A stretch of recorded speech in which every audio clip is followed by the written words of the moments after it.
I was named after a book called Hans Brinker and the Silver Skates. And the reason for that was my mom, when she was about 14 years old, had a major operation and actually spent a long period of time in the hospital, I think about 8-9 months. And so all she could do was read books. And when she picked up the book Hans Brinker and the Silver Skates, she forgot the pain that she was enduring.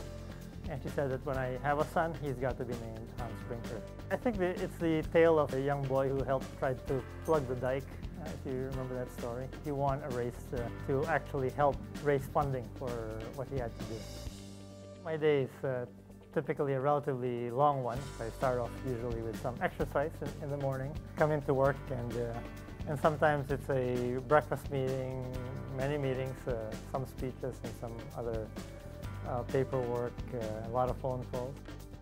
There's actually not enough time in the day. I kid my team that they should be happy that I'm giving them 48 hours in a day to finish all their tasks. So I think that gives you a sense for how excited we are to actually come to work in the morning.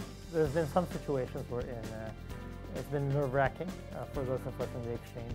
To give you a quick example, recently when we had these major storms and flooding all over, and the basic question was, do you suspend trading or not? It might seem like a very simple question, but there are many issues that go along with stopping trading. Means that one of the functions of the exchange actually does stop. So yeah, there have been some, I guess, nerve-wracking moments. The stock exchange in itself can be exciting, but there has never been a day that there has not been an issue or an item that comes up that we didn't plan for. So, and there's usually some sort of emergency meeting or discussion about this particular item.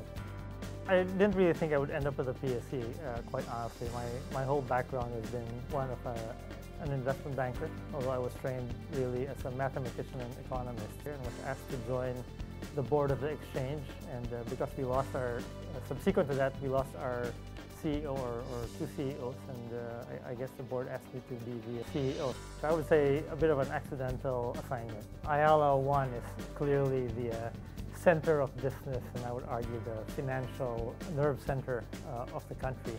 I don't think you will ever be able to take out the physical presence of a stock exchange. So Ayala One signifies really that nerve center of activity in the capital market. It's a great honor to be associated with the PSE and walking through, Ayala Tower One and looking at all these people working in the capital market. So I would say yes, certainly it's a nice feeling to have. Certainly a great location, not just because of the infrastructure that's around. I think clearly Makati has established itself as a premier city wherein all the support services are here, and clearly it makes sense for a business sector to be in the middle because you have everything from residences, you have support activities, and of course I would say maybe something vibrant, meaning activities going on the cultural scene all the time, including, by the way, here in the Ayala Triangle. It's always been just a general passion to be involved in many things.